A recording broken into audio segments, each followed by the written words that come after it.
Now, from the KC24 studios, The Big Tell, 10 short films from 10 Valley filmmakers, inspiring local stories throughout our valley. Presented by the James B. McClatchy Foundation in partnership with Central Valley Community Foundation and CMAC. The Big Tell Showcase starts now. I'm Ashley Swearingen, former mayor of Fresno and now the CEO of the Central Valley Community Foundation. And I'm Emily Irwin, host of Central Valley Today on KC24.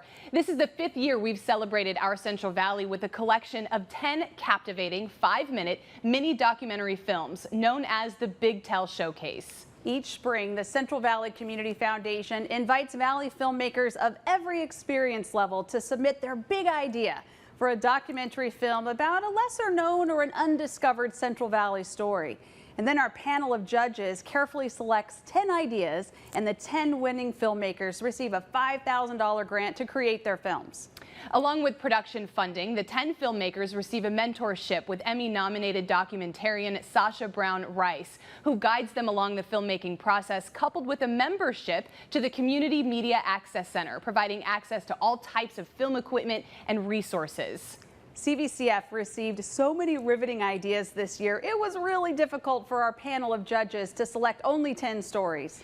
The showcase is as diverse in subject as the vast Central Valley and represents communities throughout the region.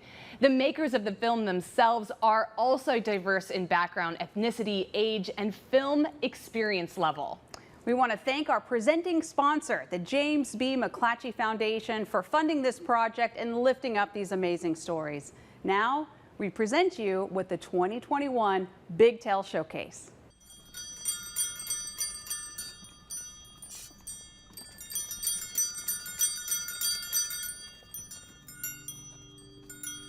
I remember being a kid and the excitement it would bring me to hear the bells, the horns, or the whistles that made it known that a street vendor was near. Some people call him the chicharronero or the snow cone guy, but for me, he was mi elotero. In Fresno, on a hot summer day at 105 degrees, eating the perfect elote just hit the spot. I would ask for the works. La crema con muchísimo queso y solamente un poquito de chile. My order still hasn't changed. So it's difficult to wrap my head around the recent incidents towards our street vendors. In March of this year, Lorenzo Perez, a father of 4, was brutally murdered while working his daily route. And only a couple months prior, another local street vendor, Jose Rivera, was also killed in broad daylight. But unfortunately, violence towards street vendors is nothing new. No sé qué es lo que pasa a las personas que si no tienen coraje o la verdad no sabemos qué puede ser, por qué lo hacen, porque realmente salimos a trabajar y no salimos a hacerle daño a nadie. A mí me robaron una vez, me quitaron un poquito que traía y cuando le di el elote al que estaba a un lado conmigo, el otro elote, me agarró la mano y otro me puso un cuchillo en la panza. Seguí trabajando. Seguí hasta que terminé mis elotes, ya que terminé ese elote me vine. Yo lo miré muy grande, ¿será cierto? ¿Sería el miedo? ¿Quién sabe? A mí a uno me asaltó, me tiró el carrito y me reventó unos llaveros. Y ahí estaba yo en un lado de una tienda y pasó uno y me preguntó que cuánto valían mis cosas y le dije el precio. Entonces sacó su cartera y me iba a pagar. Y cuando sacó su cartera y luego traía su bike y me la aventó la bike. Y ahí los arrancó los llaveros que traía yo. Sí, hemos sido víctimas de violencia. Nos han asaltado 2 veces. Una sí me golpearon. It's shocking to hear these stories, because it shouldn't be dangerous to do something that brings people joy. It makes me wonder, is it all even worth it? Hay días que sí se hace y hay días que no, pero ese es el trabajo. La gente te ayuda, que te están mirando, que tú estás trabajando bien. La gente toda me ayuda mucho. Me cubre, cuídese, mire, oiga, cuídese, y mire, oiga. Yo a mis clientes los siento como familia. porque los voy conociendo pues de muchos años y ellos nos conocen a uno también. Me gusta mi trabajo y me gusta que estamos lejos de nuestro México y son antojitos que traemos de allá. Entonces me gusta pues que la gente le guste lo que uno hace también y no perder pues nuestras raíces de donde venimos. Muchísima gente, muchísimos clientes que me conocen, me sacan hasta en TikTok o diferentes cosas, ya muchas personas que conozco, sí. Tengo clientes que ya la nueva generación de mis clientes, o los que yo tenía y ahora tienen sus niños, son mis nuevos clientes ahora. Es bonito todo eso, muy bonito. It is a beautiful thing. I love being able to eat the same treats that my father enjoyed when he was a kid in Mexico. And even though I alone may not be able to solve the issues of violence in my city, there's one thing I know for sure. I don't want our street vendors, mi elotero, to leave my community. I know I'm not the only one. Sometimes you go to places that they're just built like a stage, you know, for that particular situation. And then they remove it, it is gone. But here, this place has foundation. Can you imagine how many people has been here? Thousands and thousands living here, staying here, eating here. And that's what creates the whole dynamics of the restaurant. The thing that makes wool growers sort of work is the continuity. It's the continuity of the food, the continuity of the atmosphere. When you come into wool growers, those are the kinds of things that you anticipate and expect, and it's also the things that cause you to support. This is where everybody comes after a long day of work, and everybody knows each other. From one table to another, they're always like, I want to pay that person's tab. I want to pay that person's tab. It's like a family here. You look at that table there, these three guys, I've known them forever, from different parts of the area. They didn't come here for the food. They come here to socialize. A lot of history in this place for us growing up when we were raised here. The Basque people have a very distinct culture, and it's very common for hotels and the restaurants of these hotels to be centers of the community, and certainly wool growers is that for Los Banos and this entire region. In the mid-1800s, a lot of young men that moved from the Basque Country to United States, they create places like this for boarding. And they created this family-style food. And since then, this has been the tradition. The menu was already done 30, 40 years ago. And it stays the same way because when people come, that's what they expect. It's family style, large portions of food from scratch every day. It's like going to grandma's house. My mother, when she came from the old country, she worked here. And when we were kids, every Sunday the bar would fill with all of the Basque families. And at 12:30, 1 o'clock, you get to be the chosen few. You go in the back and you ring the bell for everybody to come in, and they spend the afternoon here every Sunday. And that was 3 owners ago, 58 years ago. When it changed hands several years ago, everyone was holding their breath, you know, wondering, oh, are we going to lose that Basque restaurant? We're one of the only restaurants in Los Banos that is female-owned. We weren't from here. Nobody knew who we were. We're not locals, so everybody was just wondering who took wool growers, you know? It was very challenging at the beginning. Like, what's going on here? You know, this is a place of entertainment, and now it's a woman coming and driving this ship. Yes. And I'm planning to stay here for a while.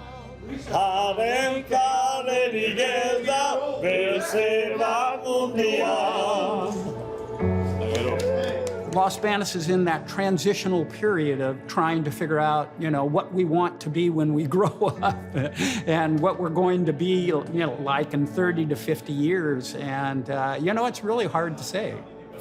And there's less and less Basque restaurants biggest, we used to have 6 or 8 restaurants. Now I think it's only 3. And we like to keep this one alive because I don't know if they close this place. I don't know where we're going to go. That's why I come here every day. I want to support this one. When you walk in through those doors, you just feel it. They've been coming here for 20 plus years. They love the feeling of being at home because this is their home. It's not just a restaurant, you know? You can open a restaurant any place. But this has the energy and the blood and the, you know, the drive of the people, and that's what it makes this place different. It still have the magic, it still have the vibe, the energy. It will never disappear. It will always stay here. That's Wool Growers.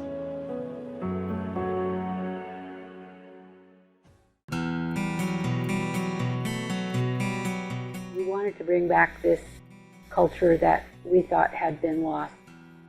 The patterns mean where you are from. You know, we have different patterns, and you can tell a basket maker by their pattern.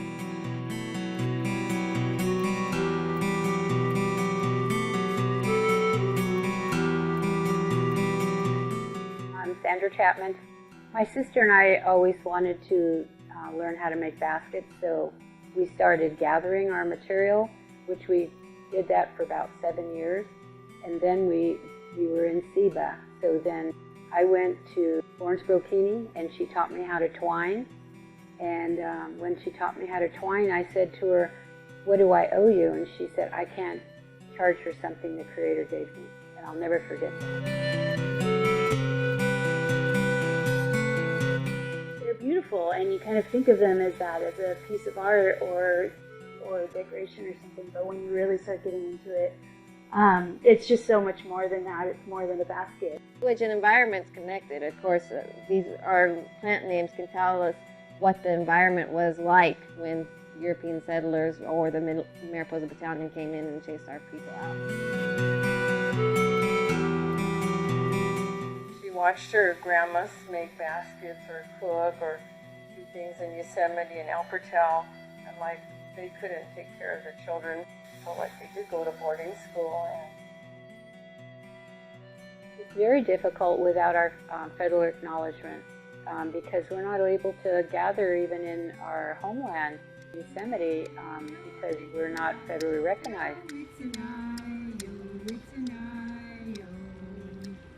It's not like we're just sitting around gathering plants all the time. You know, we have jobs and computers, and we're part of the outside world as well. One project that we're doing in collaboration with a bunch of folks to restore the Mariposa Creek Parkway to access these materials that haven't been hit with pesticides and are going to be under our own. We've been fighting for our acknowledgement longer than I've been alive, and I've known many elders pass on without that acknowledgement. People and nature are not separate. So the plants that are there now are invasive. They're from other places, and they take over because they have no competitors, or they have no, just nothing that can stop them. So they spread, and they take over the habitats of our native plants who get pushed out. So restoring those native plants helps restore the native butterflies, the pollinators.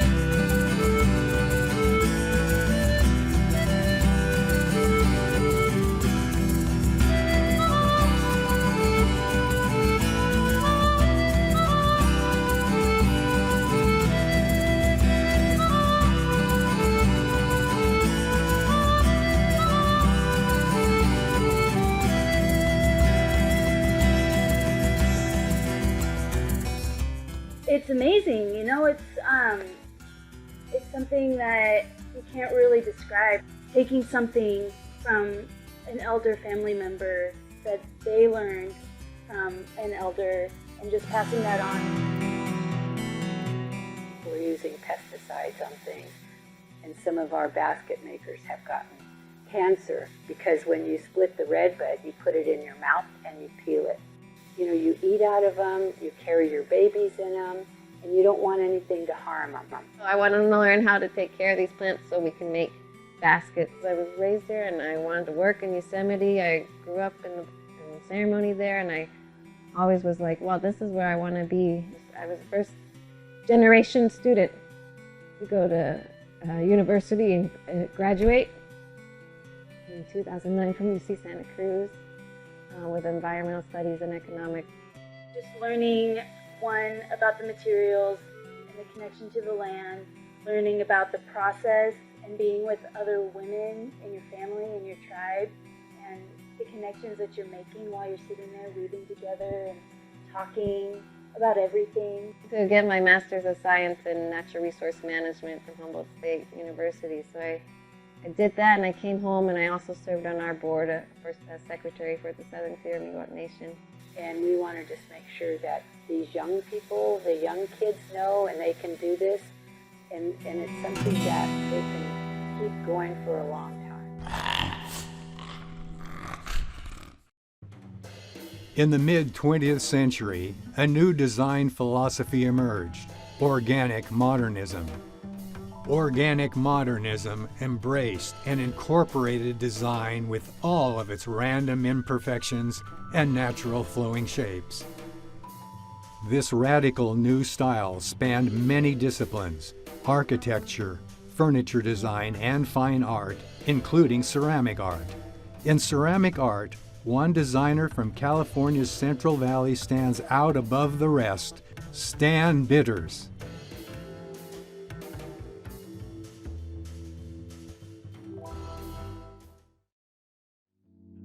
Just start, throw the clay down, get on it. It's going to tell me what to do.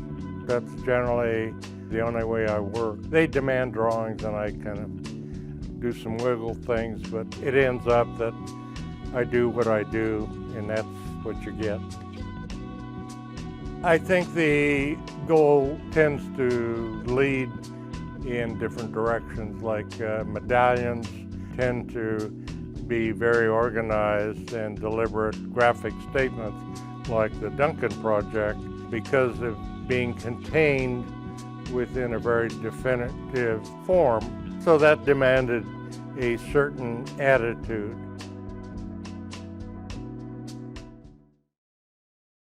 When we show a client his work, is with something very specific in mind.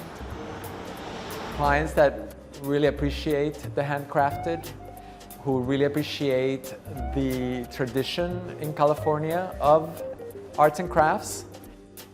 I also tell them that it's incredibly organic, that it's of nature. His work, I think one of the things that sets it apart is that it's very muscular. It's masculine, strong. The scale is something that is very unique. When I introduce him to someone, I don't say he's a ceramicist. I say he's a ceramic sculptor.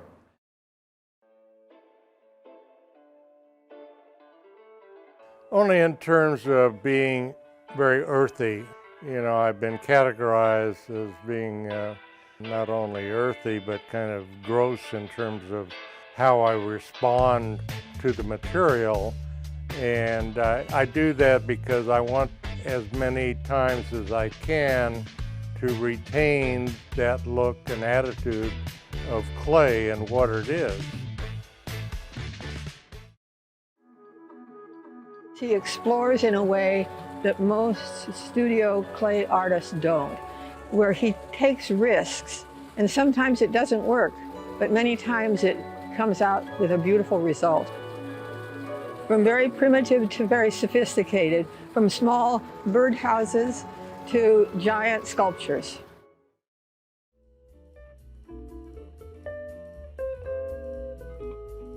Built in 1964, the Fresno Fulton Art Mall, with 80 seating areas, 2 playgrounds, 19 pieces of art, 7 arbors, and 144 trees, was the world's largest and most diverse outdoor art museum, public park, and mid-century modern pedestrian promenade. Stan Bitters was involved in the creation of the mall, and along with Joyce Aiken of Fresno, was one of its youngest featured artists. His ceramic fountains gave a dynamic energy to the mall, which was qualified by federal and state agencies to be placed on the National Register of Historic Places.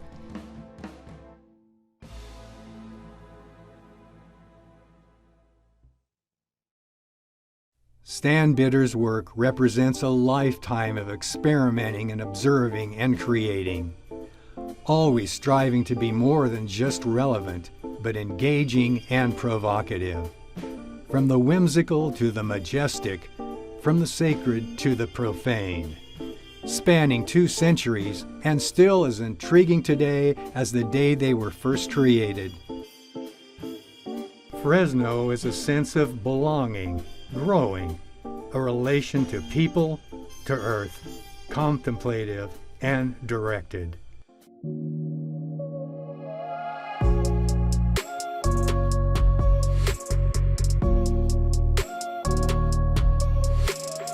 Dance means life. Dance means expression. Dance means love. I'm Deborah McCoy. I'm an artist. I'm a motivator. I live life to the fullest. We all are born and given a talent, a gift from God, the Almighty. And you have to recognize the gift that He has given you, and you have to take that gift and you have to apply it in the world. I've had a tough life growing up. My family, we have had a tough life, and to me, that tough life was just building blocks to who I am now. I'm an artist, I'm a teacher, I'm a motivator. I'm just everything I could be. I'm a makeup artist, I'm a fashion model, I teach modeling, I'm a modeling coach, photographer, motivational speaker. You're doing it, you're amazing, your choreo is great, everything is perfect, but you're not connecting to your audience. So people are watching her. Connect, always connect. Remember, go to that person so that you win their heart. Back in the day, growing up African American, I never attended a dance studio, a dance school. That was unheard of in our community. That just never existed in the community, especially where I came from. I come from the street, dancing in the street, so there was never a school or anything like that. We just got out and we learned as we actually were doing the art. I didn't have any kind of training or anything like that. We just, like I said, we just learned on the street. We watched other dancers. You just watched it and you felt it came from your heart and soul. And I think it was just this innate feeling that we were born to do this. It was a natural occurrence for us to dance, sing. And as far as the art that I do, being an artist, as a child, I knew I was gifted. I was actually probably around 7 or 8 years old when I was just smitten with the whole idea of being in front of the camera and also behind the camera. Actually, the whole reason why I really endeavored into dancing was because my brother Ken, he was a dancer, he was pop locking, and going back to art, I was very shy and I was very quiet, but through my art, that's how I spoke, was through my art. I'm a very quiet person. I'm very much of a loner. I love being alone, because I talk a lot right now because this is my life, but in the real world I'm very quiet and I'm very much of a loner. But when music comes on and it's time to dance, it's like I'm that seed that's down underneath that dirt, and when that music come on, I'm like out of the ground, you know. It's time to live, because when I'm dancing I can actually be someone I'm actually not. That's my voice. Dance is my voice. And that's why I love dance so very much, because I can be who I'm not, but I can display art. And dance is about art and the feeling, and it's just so much. It means so much to me. Dance is life. The most important thing that I could tell anyone, even as children, is to have faith in yourself.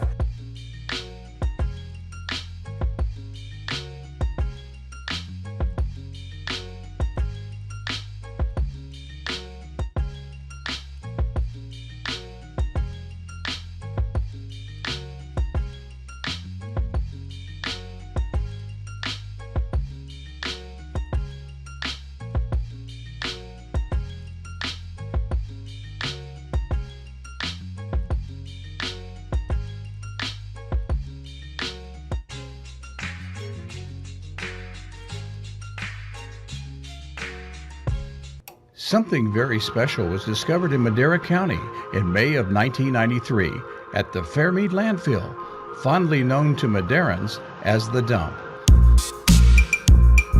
It was just another day at the dump, as they say. I was at my desk and I was told that they'd found something in the soil about 25 feet below the surface, and I thought it's a tree root or something like that.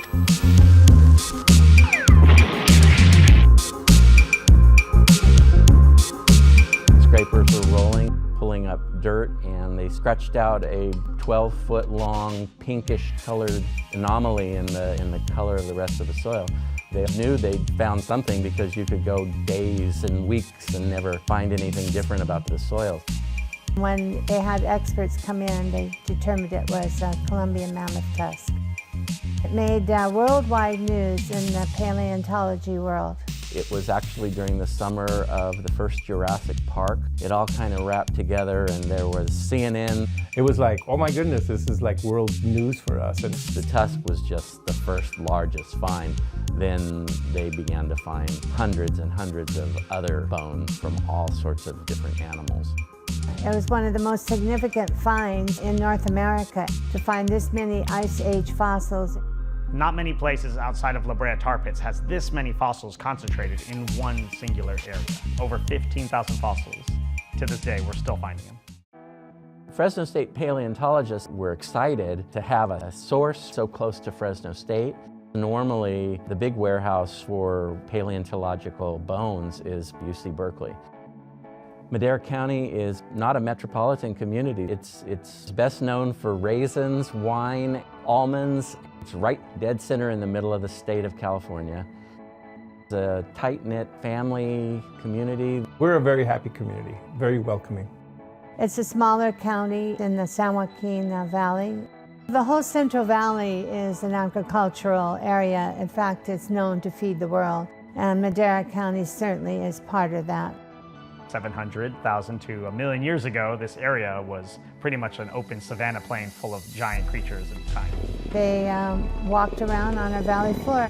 Mammoths, we had horses, very large Harlan ground sloths, camels, we had saber-toothed cats roaming through this whole area. They believe it was probably a watering hole. There were a lot of grasses, and there were a lot of herbivores, and they needed grass. Somehow or other, during the Ice Age, a lot of them got picked up and swept through during one of the ice sheets melting by the Sierra Mountains. For whatever reason, a lot of it settled here at the landfill next to the museum. Well, the primary thing was Madera County could have a center to highlight this find. The Fossil Discovery Center of Madera County is the only fossil-based museum in the entire Central Valley. We're hoping that people can learn from this center about how much life and rich diversity of life was within this area. Not many people know that there were giant mammoths walking down the road. Not many people know that smilodons were hunting Pleistocene horses. So we're really hoping to get people to understand the rich history of this area. Our site has become a place where students come to basically learn about paleontology, hands-on, here in the valley. Having this museum in our community, there's an added benefit to being able to teach the children about the past and what animals roam the earth right here in our backyard. As you walk in the front door, you see this huge replica towering over you, and you can't help but get a feeling of awe because it's real life size. We really hope that by kids coming to the center, it awakens a passion in them that they want to learn more about their world.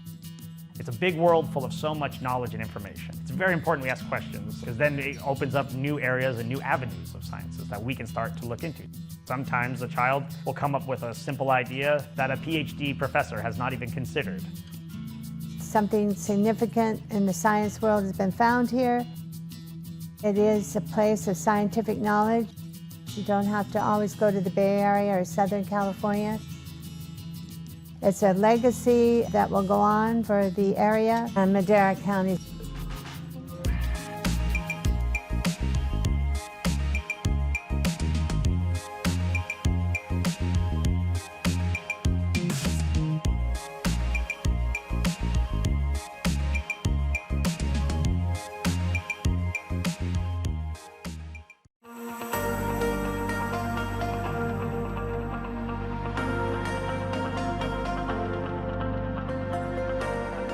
Farmersville is a town that's growing. It's getting better. It's not as bad as it used to back in the day.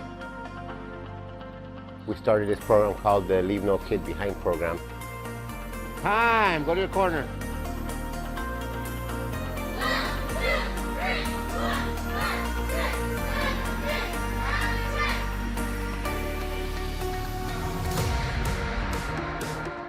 I never expect no money from the kids. We're gonna always keep doing this, pushing it for free. We've had a lot of kids come through these doors. A lot of kids appreciate it. You know, they have something to do, you know. It keeps them off the street, keeps them busy. You know, that's the main focus, is to keep them off the street, you know, keep them out of trouble. It's amazing because if you think about it, if there wasn't a place for them to go, where would they be? Whether they had gone out into the streets and do unfortunate things and be put into an unfortunate spot. There was a real big gang culture in the early 90s. Now that I've grown, I've seen those gangs dissipate. Myself, I'm a double amputee. I go over there, I lift my weights for an hour, hour and a half before class starts. Good job to the young man right here. And now I try to help out as much as I could because my daughter wrestles freestyle. And I just wanted her to be able to protect herself and tell her you could do whatever you want. But I think it's great that everybody's coming together to help the younger kids so that way they could be the leaders of the future. 3, 2, 1, let's go! I think it helps because they have fundraisers. Sometimes they get like a box that has cans and donate it. And it just makes me happy seeing other children whose parents can't afford the money. I like seeing them getting gifts. It's tough. A lot of parents can't afford to send their kids to gyms or pay for equipment stuff. We also help raise money to provide the equipment, pay for the competition cards, t-shirts, pants, anything they need, we do what we can.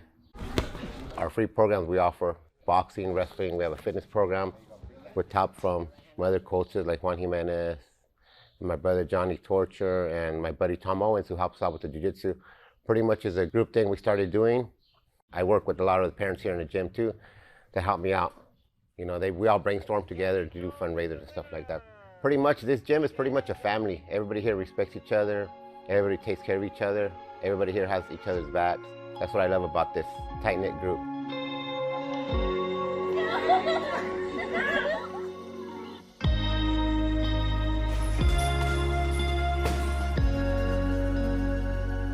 I go to KO for training, for motivation, for encouragement. You know, some stuff that you can't find nowhere, you got it there. A couple weeks ago was my son's birthday.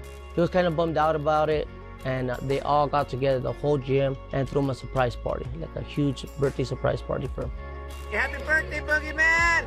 Woo! Surprise! Everybody's here for you today, Boogie. Woo! Get him, get him! Man, it was heartwarming, you know, I felt it. I felt the love, I felt the care, I felt not only for myself, but especially for my son. Look at everybody that came here today to support you. I was surprised. I was happy. You see that smile, Boogie? When I first started, I had trouble. And then I started getting the basics down. So I started training and training, so I started improving. Even though it's difficult, at least try.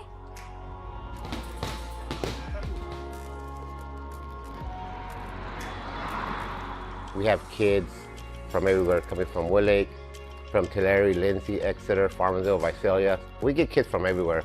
As long as we have sponsors and have people helping us out and supporting us, we're going to keep doing it.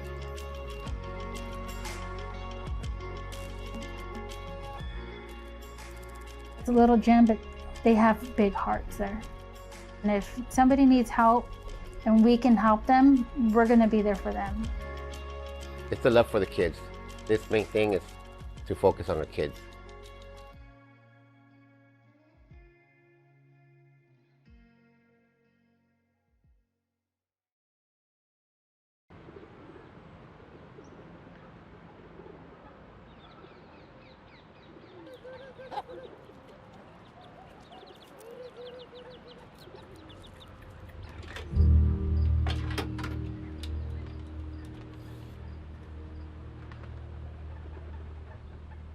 nhé bùa ya phô sai vàng ye châu kinh go đề and chào lại chọi yếm nai và sai chào nhà áo coi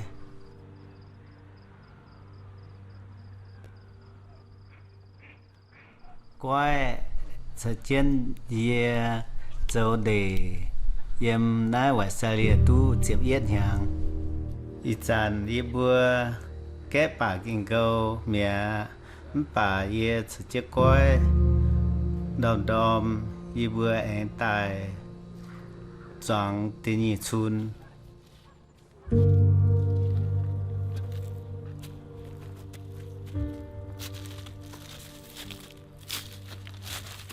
lồng đom chiếu nhé tại diễn piang tại ốp mía tại chọn tiệt thong kinh go đom đom lồng đom ở sự tại chiếu nhé hốc mông ở sự châu mà công tham hả nhé châu ta chọn tiệt chun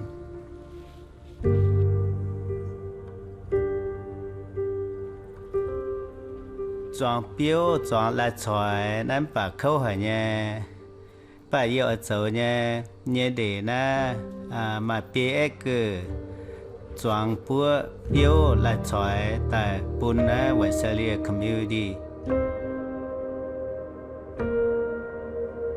nãy mai tham nhiều hả nhé mai kinh go mai tiệc cơm mai phản chiêu mai chia mai nhóm ton em chào tham nhiều hả khu như cái này nhiều biểu chào lại yếm dùng để này lồng bùa kẹ mà hai lồng chạ kẹ y bùa châu đề miền choàng biểu choàng lai tài y bùa à chủ kiến chế kẹ biểu nảnh canh chùa y bùa canh hai kẹ à chủ kiến chế kẹ chùa nhủ lai ở phiên hang y bùa chủ kiến chế kẹ hố nhủ hang phải nhủ này y bùa canh hai kẹ tặng hai mảnh chúa chủ chúa chân hô tài sẽ tài kẹ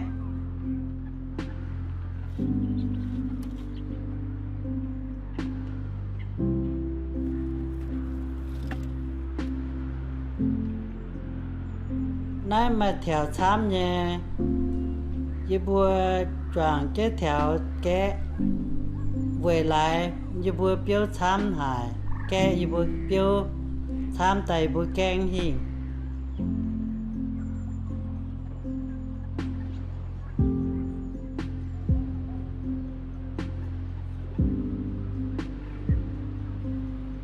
y chàng y bùa cái chàng biểu cái chàng lại y bùa tỏ chiều ha liu mình y bùa bền ta mải à y bùa rào biểu rào lai này lồng bùa rào mà hai lồng chạm rào á chủ rào lồng nhé kiến chế rào y chàng y bùa rào chàng biểu rào chàng lai y bùa bền ta táp chế đàn y bùa mải à ye mai giang hồ lồng hiếu hải tu kẹ tế biểu tài táp trên đàn ye mai dùng để tu tiếp yết hàng hải ăn hế hải nhé mai hỏi ba khâu hải nhé bà mai hai thỉnh cái này choàng bà mai ỏi dấu tiền nhũ công ye mai giang hồ lồng hiếu hải chống dùng để tài thỉnh và xa lìa mông anh mai nhé áo yếm nhé lên chào ye chống dùng để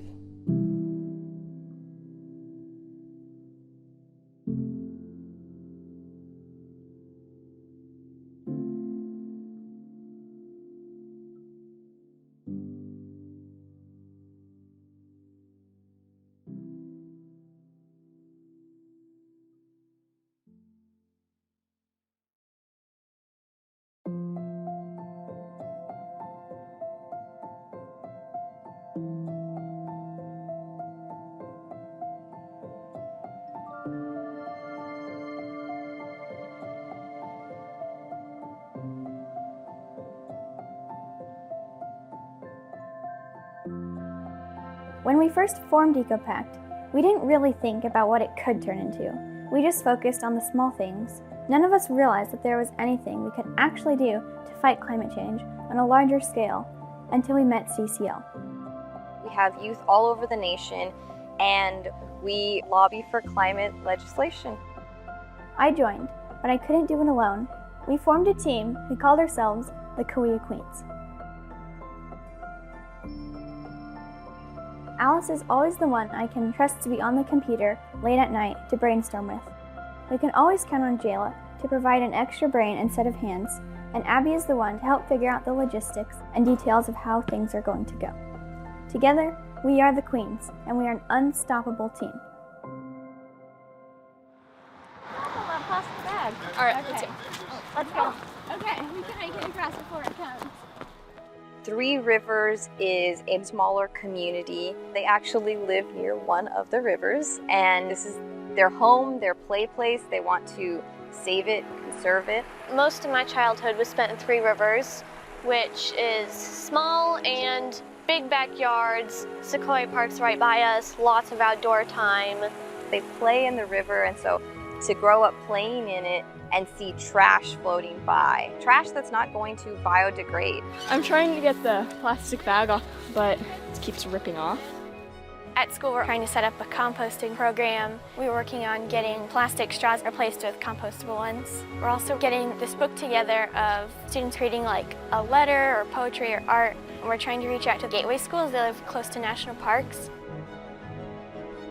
They saw climate change, and they're like, well, what can I do on a bigger scale? And that's what's brought them to CCL. The big initiative that we're pushing is the Energy Innovation and Carbon Dividends Act. Who could go out into their community, contact the businesses, and then seek endorsements? Their connection to nature is really strong, and that builds that passion even more. If you love something, you want to fight for it. When I was in kindergarten, at recess, our favorite game to play was a mix of firemen and rescuing animals. One of us would sound the alarm, and we would all go run and get our hose and pour the fire out and then rescue all the injured animals that had gotten hurt by the fire.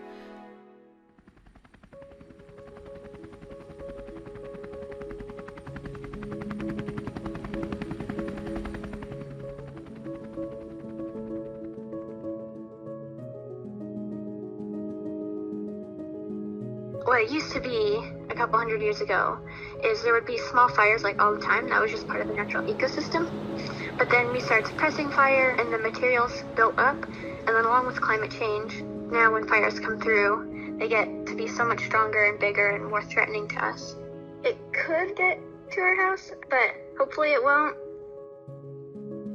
Last year, 10 to 14% of all giant sequoias were wiped out, and it's just in one single year. This year, it could wipe out another 10 to 14% or even more. Climate change is going to affect you no matter where you live. And so for me, that's the fires. And like here in the Central Valley, that mostly means like drought. It's a pretty serious threat, and it's here now. So it's really time to do something.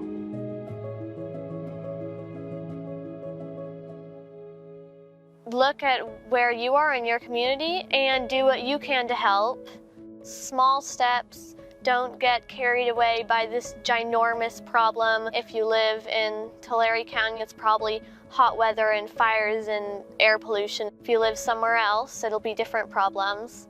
The best thing is to get people outdoors in person, get them hands-on experiencing it, and educate people, because when people know about something, they're likely to care. If a lot of people care, then it actually makes a big difference. I'm just so proud of the girls in my class. It's hard and motivating people to commit themselves to helping the environment no matter what happens.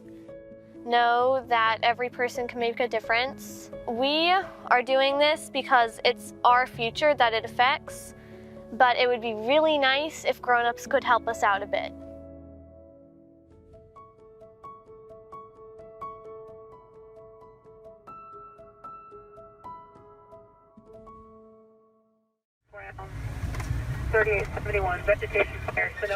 Lives lost, homes burnt to the ground, memories turned to ash. Colonization severed the stewardship of the land by Native Americans. Decades of fire suppression has created an abundant fuel load in California. There's less rain, more extreme heat, wildfire records are broken annually. The impacts of these fires are so common, there is a new psychological term, solastalgia, referring to the depression and anxiety that accompanies the fear of environmental loss. It is no wonder that fire is seen as an adversary, as something to fear, to fight, and suppress.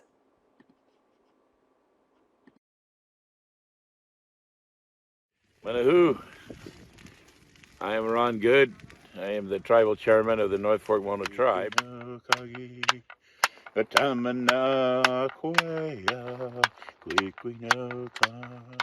Chairman Good, fire is a friend. Fire is as important as rain and sunlight.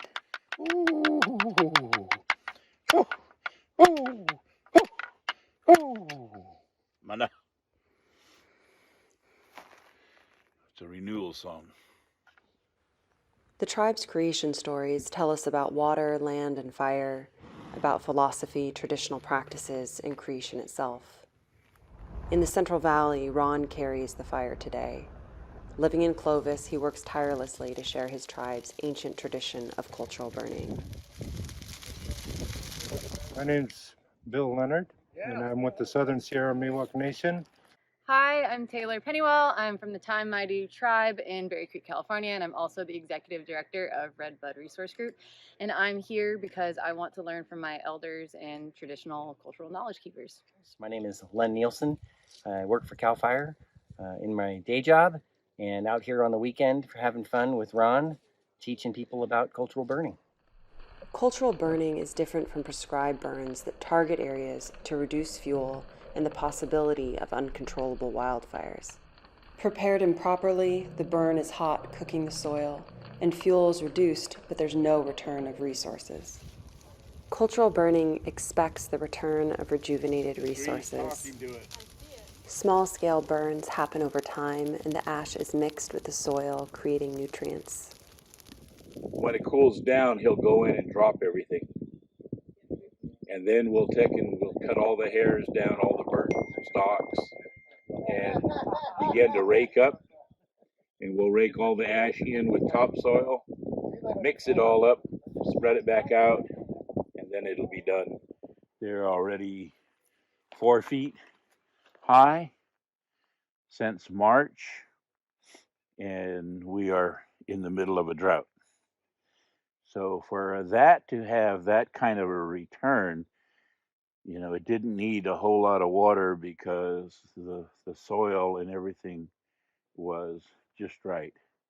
And the sourberries grew around the older bush, and you can see what the grasshoppers came through already. And they don't hit the sourberries, but they sure do love the tobacco. This is midden from the old fires, and it looks almost the same texture, and it'll leave a film on your hand. Look at that. Well, it is. Look at that. Huh? Is that gorgeous? It might be a hand clapper coming up.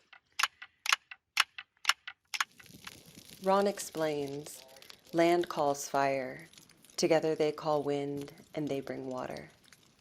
Cultural burning reduces the fuel load, rejuvenates cultural resources, and restores the watershed and ecosystem. Ron and his tribal team share this knowledge with landowners, firefighters, and his community. The forests are fire adapted and need fire applied the traditional way that dates back thousands of years to survive and flourish. The land needs good fire. Water needs good fire.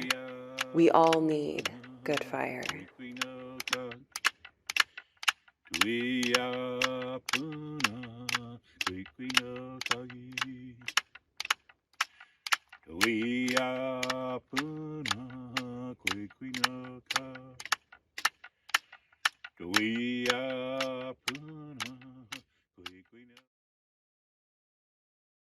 Wow, what did we tell you? That showcase was incredible. Incredible too, because some of the filmmakers, this was their very first film. So very incredible storytelling. You know, it never ceases to amaze me how filmmakers find these really cool stories about the Central Valley. I mean, I've lived here a long time and I've never even heard of some of these things. So It's just been a great experience, and we're so grateful to our filmmakers and to our sponsors. Just incredible. So now we'd like you to meet the people who created these films, and they tell us about what inspired them to share these stories, and they give us a behind-the-scenes look at the filmmaking process.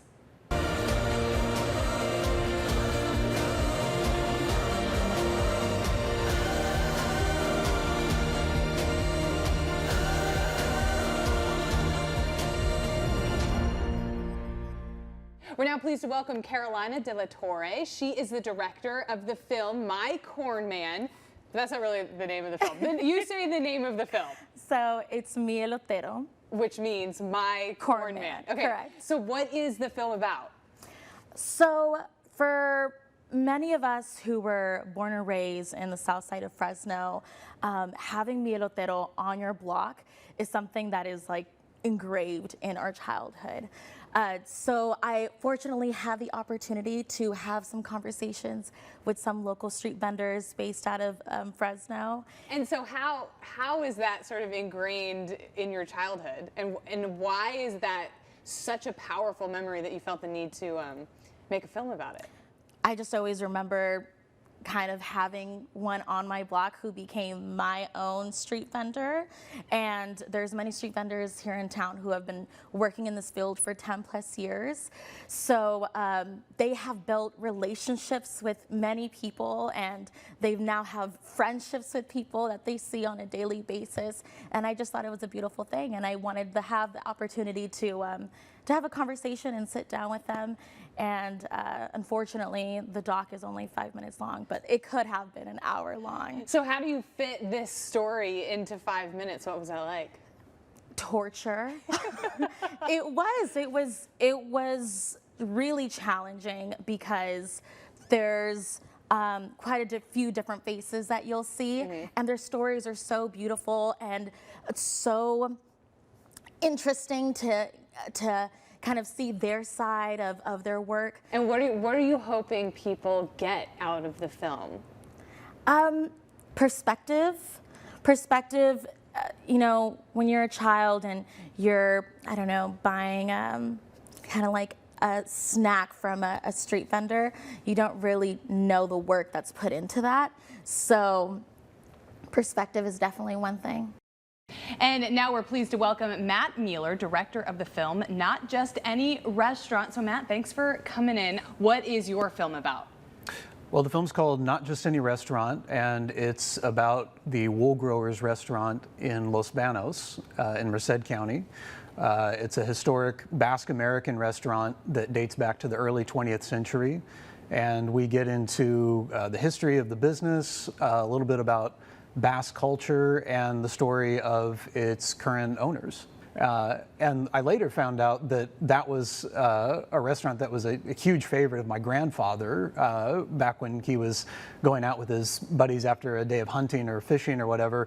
They would go to Wool Growers in Los Banos and spend a couple hours there. So there was that kind of semi-personal connection as well. And when it came time to pitch an idea for this year's Big Tell, for whatever reason, that place just popped back into my mind, and it seemed like a great fit. And I guess the CVCF agreed. As a filmmaker, you know, what's your perspective on telling stories that come from the Central Valley? Why should we be doing that, and why should we be telling all of these stories from Los Banos and tiny towns all over? I think a lot of times as natives of the Central Valley like myself, we sometimes tend to lose sight of the fact that there is a lot of amazing stuff here in the valley that really can't be found anywhere else. And I think it's really good to embrace those things that make our part of California unique, that make it interesting, and that make it a region with a distinctive culture and flavor unto itself. I certainly think Wool Growers is a great example of that, kind of a hidden gem, to use the cliche. But there's all sorts of really interesting places, people, businesses, organizations doing amazing things in this place, and it just takes a little bit of work to go out and find them. And I think that's one of the great things about this program, is that it encourages filmmakers to go out and find those stories and bring them back to share with other people. And And we're now pleased to welcome Jennifer Robin. She is the director of the film Beyond the Basket, and she brought Sandy Vasquez, who's actually featured in the film. So thank you both for coming on today. I appreciate it. What is the film about? Well, it is about basketry, and I feel that basketry is something that perfectly personifies indigenous culture's attachment to the land. We can't carry and reclaim this medicine without land. So when you displace Native people from these environments, they lose these chunks of culture because so much of who they are is based on, you know, that local environment. And so, you know, in filmmaking, we talk a lot about when you create something, you try to be the objective voice, but then you bring people in like Sandy, and she's your subjective voice, so she's your emotion. So, I mean, what's your view of the basket weaving and all of this gorgeous weaving that you have here? How does that fit into your culture? Well, for instance, this basket right here, my mother's grandmother made, and it means a lot. Actually, it's for carrying a baby, and as mothers and women, we're life givers. So, and it's very important for us to carry on our culture and our tradition. And they're made by materials that we use in Yosemite and even in Mariposa and all around. We are of the Southern Sierra Miwok. We're Yosemite Indians. We also are a Mono Lake Paiute, my grandmother there as well. And we're not federally or state recognized, our tribe. It would mean a lot for our people. What do you hope audiences get out of the film? You know, everybody goes to Mariposa to get gas or use the bathroom. So I would like people to slow down when they enter that threshold into Yosemite National Park. I want them to have a different relationships with the grasses that are growing by the river as they drive by. I want them to appreciate the area, but also appreciate the people that were stewards of that area for thousands of years, you know? So to me, my hope is to bring a deeper connection for all people of the area. And we're now pleased to welcome Ed Godo, the director of the film Stan Bitter's Ceramics Wizard. So thank you so much for being here today. Thank you for having me. So Stan Bitter's Ceramics Wizard, what's it about? It is about Stan Bitters. He's a native Fresnan who born and raised here, and he is world famous for his ceramic art, both large and small. So world famous? Yes, he is. Yes, he's got stuff overseas also, not just in the States. Okay, so you met him through the course of your other work, and what was it about him that you felt like he deserved his own story and his own documentary? Well, he just doesn't focus on little like pots and stuff, which I didn't bring a pot today, but okay.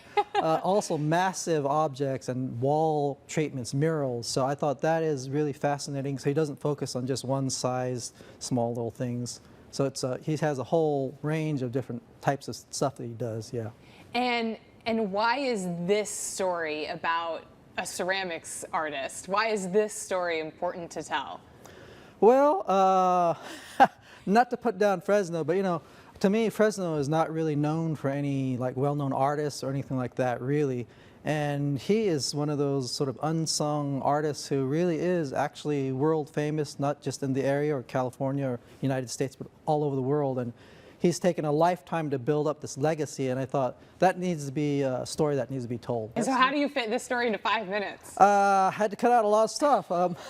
Including like he grew up in Fresno. I went to Fresno High and did some shots there, and but I could not include that. So what I focused on was basically, I've done other documentaries on artists, so I sort of followed that pattern.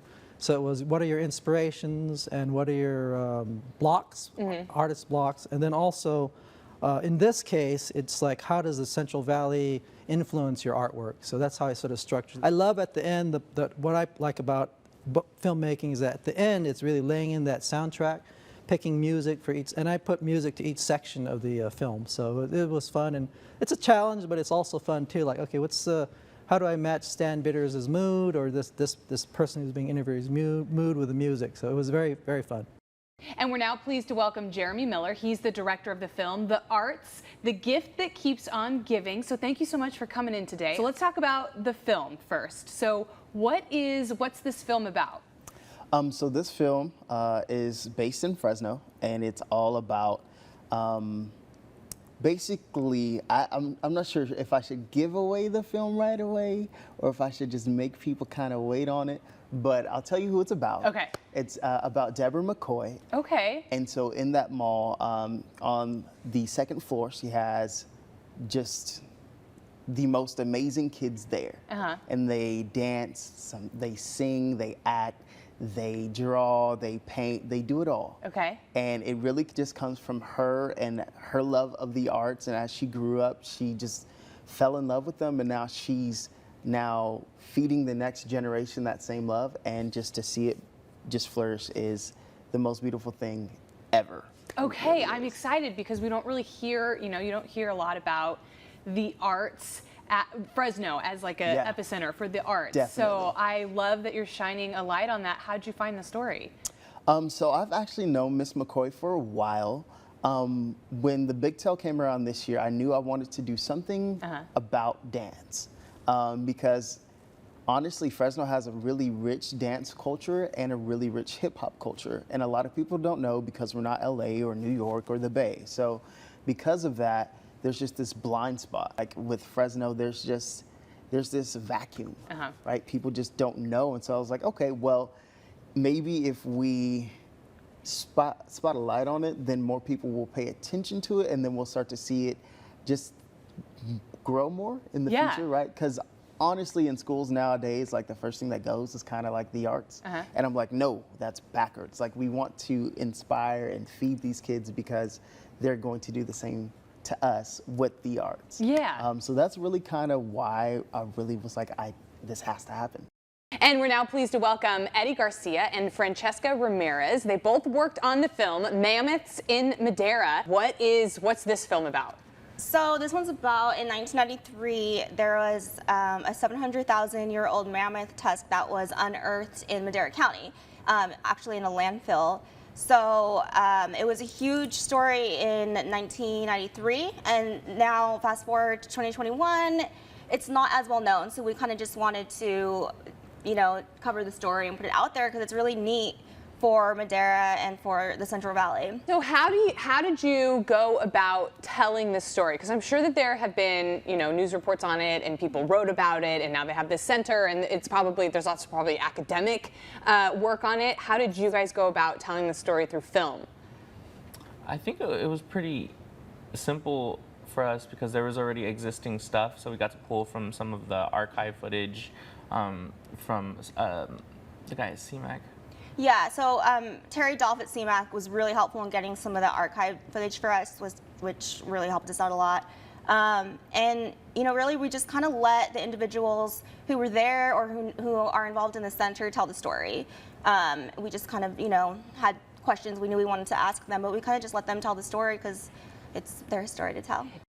And we're now pleased to welcome Rigo Moran, director of the film Little Big Jim, and Danny Valdivinos, who's featured in the film and he's kind of what the story is about. So what's this film about? The film is about a small little gym in Farmersville. It's mostly focused on a program called Leave No Kids Behind. It's a boxing gym, right? Correct. It's a boxing gym, and kind of wanted to show, what they do for the kids. And so that's actually how you met Danny, right? You walked into his gym one day. Correct. So when I wanted to do this project for the Big Tail, that's how I reached out to Danny on social media, and I pitched in the story if he wanted to do it with me, and that's how we met. So. Okay. And what do you think it is about boxing that's so beneficial for kids who are looking for something to do? It's good for self-defense, self-discipline. Keep them off the street, give them something to do. And some kids do excel, and some kids actually start competing, and some kids fall in love with the sport. Why do you want to tell stories about Farmersville? I mean, you could tell stories about anything. Yeah. Why Farmersville? Yeah. Basically, that connection with Farmersville, how I grew up, I would watch the kids, and it kind of reminded of me, because I grew up there, and I kind of hoped, if there was a gym, an opportunity like that, when I was growing up, and kind of wanted to show the story of how a small gym in a small town can have an impact, and how can I help the community out. And now we welcome the director of the film, Hope in a Basket, Chad Say Chow. Thank you so much for being here today. So first, let's talk about what this film is about. Absolutely. Thank you for having me. Yeah. The film Hope in a Basket is a film about two Asian farmers. They happen to be my aunt and uncle as well. And the film kind of revolves around the ins and outs of running and operating a strawberry stand in Visalia. And what I wanted to do with the film was just kind of show the daily routine of just these two farmers, you know, and like what they do for the Visalia community. They grow more than just strawberries. They grow delicious fruits and vegetables. And as the director of the film, I kind of wanted to showcase that and kind of show the beautiful, mundane task of what goes into that and the daily routine of that. How was it, you know, trying to film your aunt and uncle? Were they nervous? Were they receptive to the idea? What was the filmmaking process like? For sure. It was interesting, to say the least. This film was a family affair in every sense, not just in front of the camera, but behind the camera. Filming my aunt and uncle was really cool, but behind the camera as well, I had my dad, who was a translator in the post-production process. So the language that they're speaking is Mien. And I personally don't speak that, but my family and my aunt and uncle do, and my dad. And so that was a cool experience, getting to kind of know that culture and that language a little bit more. And being on set with my aunt and uncle was really fun. We shot a full day of what it was like to be on the farm, and that was really fun for me. Like, I'm in the trenches with them, like on the dirt with my camera, and like, you know, they're you know, sweating at like 6 in the morning. So it was like a really cool family experience. It was really fun. What's your perspective about telling stories from the Central Valley? Why do you think it's important? Oh, wow. I love the Central Valley with all my heart. I'm a filmmaker. I was born and raised here my whole life in Visalia, and so being able to like share these kinds of stories, inspire others, and just, you know, like create content here in the Central Valley that's like art-driven and like film-driven more specifically, like that's awesome. That's what I love to do. Like, so it's cool. And we're now pleased to welcome Zach Green, director of Kuya Queens, and Michaela Tavares and Jackie Schuster's producers on the film. So thank you guys so much for all coming here today. I love to see, you know, I work in television, but I love to see the film side of it because it's kind of the same sort of book. So let's talk about the film first. What's the film about? Who wants to go? We'll have Jackie. Okay. Let's have Jackie. Yeah. So this film, it's a short documentary about 4 girls living in Three Rivers. So it's this group of middle schoolers living in Three Rivers, and they are working on environmental action. They're trying to stop some of the effects of climate change in Three Rivers and in, you know, the world in general.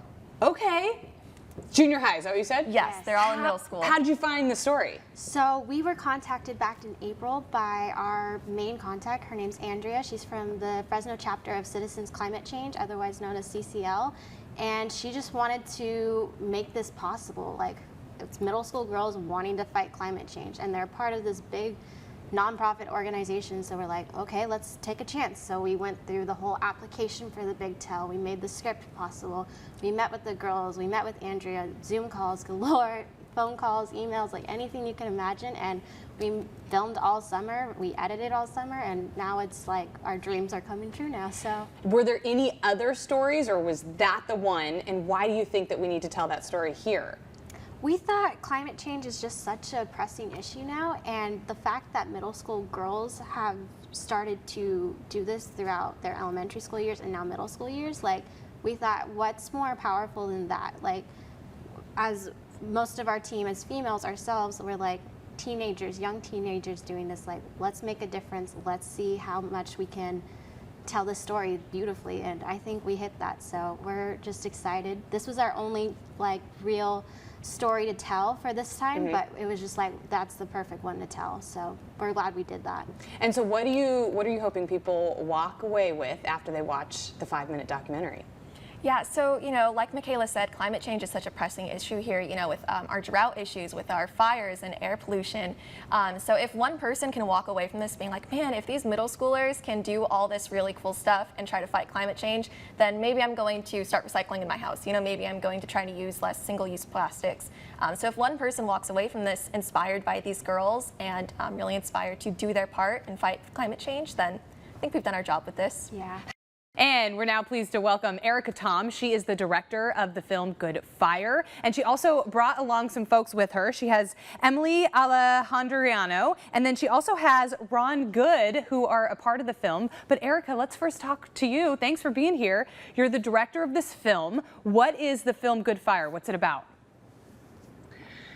This film is about good fire, and it is also about water and plants and our relationship to the land. And I'm really glad that Chairman Good is here with us today, because the film is also about Chairman Good and the traditional ecological knowledge of his people, the North Fork Mono tribe. It's a story that might not get told that often here from the Central Valley. How'd you find the story?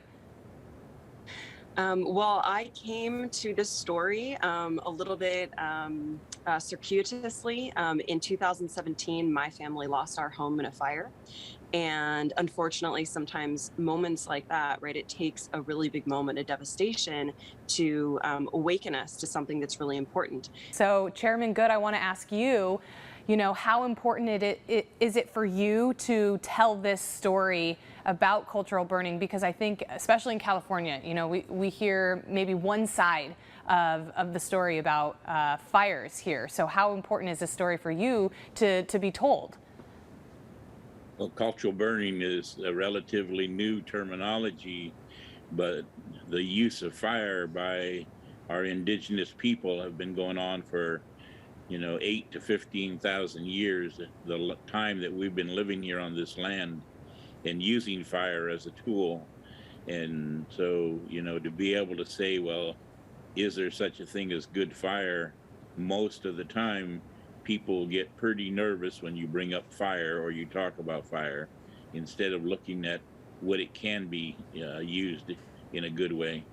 Emily, you got everybody connected with the Big Tell. How'd you find the Big Tell, and why did you think that this would be a perfect fit for this story? So I thought this was a timely piece and a story to tell, especially in the wake of the wildfires that the state has been experiencing. Ron then kind of connected with Erica, and we kind of just put our heads together and created Good Fire. And we now welcome Priscilla Enriquez with the McClatchy Foundation. So Priscilla, thank you so much for being here today. I think many people know McClatchy as a big name in journalism, but the James B. McClatchy Foundation might be a little less known. So who is the foundation? What do you guys do? What's your purpose? Sure, and thank you so much for having me here today, Emily. So the James B. McClatchy Foundation was founded in 1994 by the late James B. McClatchy, who is with the McClatchy formerly with the McClatchy Newspaper Company, and his wife Susan. But it was founded with their own assets. They cared very deeply about the Central Valley. Jim was born in Fresno. He learned a lot about the issues in the Central Valley as a writer, as a journalist, and wanted to dedicate a foundation to two issues that he cared about, the needs of English learners and the First Amendment. I think that's great that you say he learned a lot about the Central Valley as a journalist, because, I mean, essentially what his job was to tell stories and to find stories in the Valley and then tell them, and that is the best way to learn. So why do you guys support the Big Tell, which is essentially storytelling? Yeah, exactly. I mean, the Big Tell really is an expression of the First Amendment. We really believe in the arts as a way for folks to express, how they feel through their artistic endeavors, whether it's painting or visual arts or storytelling, filmmaking in this case. And we believe the Big Tell is an effort to lift up local talent. There's so much talent in the Central Valley, emerging filmmakers, next generation filmmakers, to tell stories about the places they live, about the people they care about, their culture, their community. I mean, all kinds of great things. I mean, the Central Valley is such a diverse place and so rich that it's worthy of telling the world its own story. And now we're pleased to welcome Brian Harley. He is from CMAC, and they had a pretty big role in helping these filmmakers get their films to the screen. So Brian, thanks for being here today. Thanks for having me. Absolutely. Okay, first, tell us who CMAC is and sort of outside of the Big Tell, what your involvement is in the community. Yeah. CMAC, or Community Media Access Collaborative. We're a nonprofit organization here in Fresno, and really our mission is to empower people in our community to have the skills and the resources they need to tell their story using media. So we have a 10,000 square foot studio in downtown Fresno where we have all sorts of facilities, recording areas, audio booths, TV studio, editing bays, classrooms, where we invite the community in to learn these skills so that they can share what they're all about, what their story is, because everybody has a unique story, and we just believe that everybody deserves to be seen and heard, and so we try to make that happen. It's one of the coolest resources that is maybe a lesser known resource here in the Central Valley, because it's like a library for media equipment and resources and learning how to do all this stuff. So what was your guys' role in the Big Tell? Yeah, so for the Big Tell, we acted as the fiscal sponsor for the 10 winning filmmakers. We also provided them with access to those tools and some of the training they might need to produce their films. So for example, as you said, they could check out cameras, they could check out lights, microphones, anything they would need. They could record in our facilities. They could utilize music or sound libraries, or even just meet with our staff to consult one-on-one on their project. And what was sort of the experience like? Because I know that the storytellers are all, and the filmmakers are all from different levels of experience. So for our greener filmmakers, what was that experience like for them? Did they really sort of dive right in? Yeah, I mean, that's the great thing about the Big Tell, is that it's not just folks who would consider themselves media professionals, but we also invite aspiring filmmakers, folks who consider themselves amateurs, into the competition, and it's just great because we're not looking for necessarily someone who has amazing technical skills, but just who has a inspiring story. That's going to make a great story. And then working with that filmmaker, Sasha Rice doing an amazing job as their mentor, as well as CMAC, to just help them get that story out and learn the skills and have access to the tools and the funding from Central Valley Community Foundation to make their idea a reality. So it's just really exciting to work with all the filmmakers. You're watching the 2021 Big Tell Showcase. Next, we'll hear from Sasha Brown Rice, who mentored this year's Big Tell filmmakers. Been involved in the Big Tell since it was first started 5 years ago, and they brought me on as the kind of insider to help behind the scenes. I mentor the filmmakers, I problem solve, I cheerlead, and part of the vision was we really wanted to work with all levels of filmmakers. So having somebody who's in the industry to support the filmmakers was a way to ensure we would end up with a film.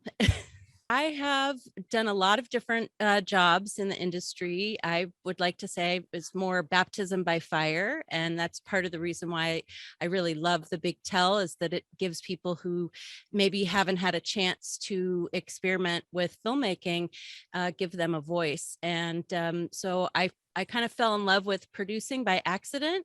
I am a writer and director, and the word got out that I actually knew the business side. So then I started to produce, and I really just love helping people tell their stories. What's your view on storytelling and why we need to continue that tradition? Continuing the tradition of storytelling is unstoppable. People need to tell stories. And what I love about the Big Tell is that the concept was, let's tell our own stories. Let's, instead of having somebody else tell the story about the Central Valley, let's hear it from the actual residents and the people who make up this incredible area. So I feel like just so lucky to be able to be on the inside and get to know so much more about the Valley. When I first was brought into the Big Tell, I was a little nervous because I wasn't sure how many amazing stories we were going to be able to find. But every year there are more films than we can, narrow it down to 10 is hard. We get so many submissions, really compelling stories. And just because, a story maybe seems small doesn't mean that it has such a big impact on a person. Over these past 5 years, I've been really moved by the stories that I've heard. And I think they've been really transformative, not only to the people watching, but also for the filmmakers to have a voice and participate and really be heard. We're here now with Ashley Swearingen from the Central Valley Community Foundation to tell us about the Big Tell. So where did this idea come from to host this annual film festival featuring local stories from the Central Valley? Well, I have to tell you, I have wanted to do this project for so long. When I was at the city, it occurred to me every single day there were all these like cool things happening just under the radar. So many special stories, people doing remarkable things that went unnoticed. And so I always had it in my head that like, man, we need to do a better job of like telling our stories and giving people a chance to really just bring forward what's special to them about the place where they lived. So when I ended up at the Community Foundation and we had an idea to use some of our grant making to really kind of get this going, it was like the perfect opportunity to bring this idea to life. You know, that's why I'm in this business. I love storytelling. I think it's one of the best ways to educate people, to sort of get on your soapbox, is storytelling. I mean, that's how you reach people in their hearts. So you're heading up the Central Valley Community Foundation now. What outside of the Big Tell, what's the work that you guys do there? Oh gosh, it is one of the most dynamic places I've ever worked. In fact, I often think, you know, my job at the city was a lot easier than running this nonprofit, believe it or not.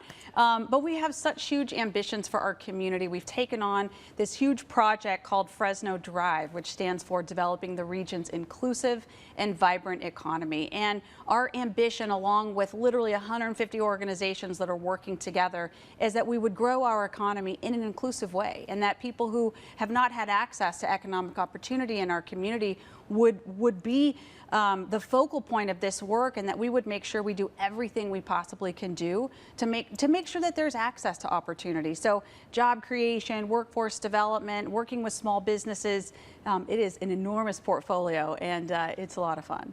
So how does the Big Tell maybe fit in with that mission?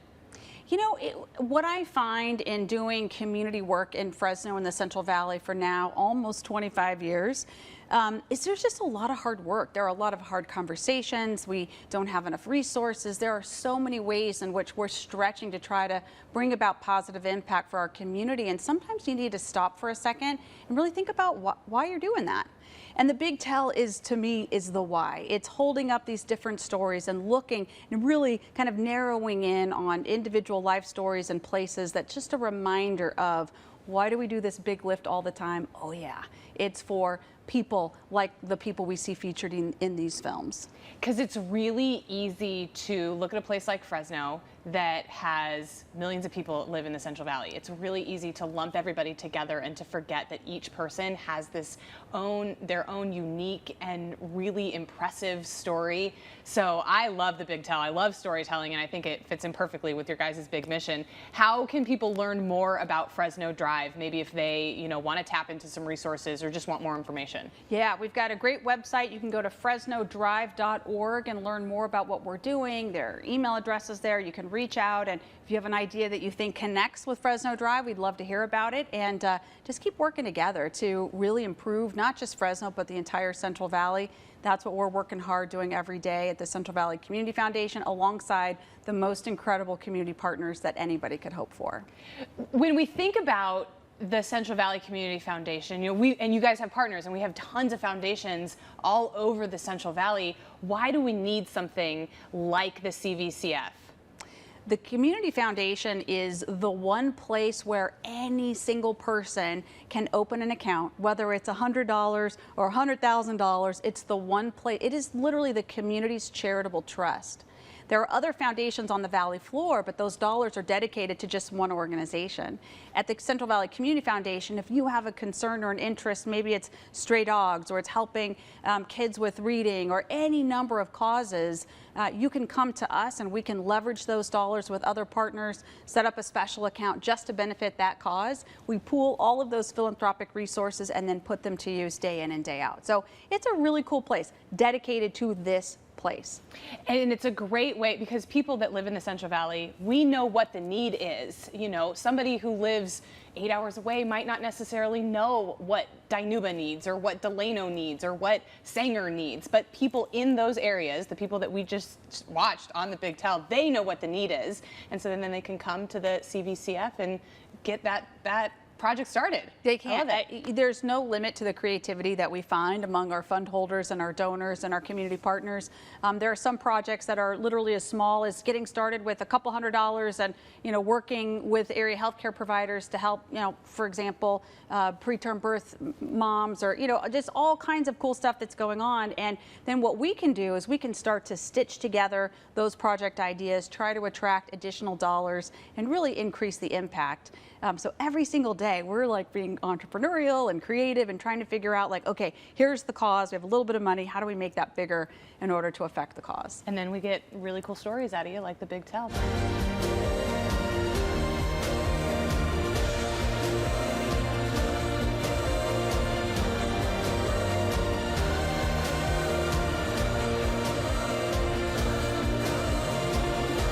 Thank you so much for spending the evening with us in celebration of our valley. It's the perfect weekend to reflect upon the things that make us grateful to call the Central Valley home. For more information and links to the films, visit thebigtell.org. If you have a Central Valley story you'd like to share, we hope you'll submit your big idea to be considered in the spring of 2022.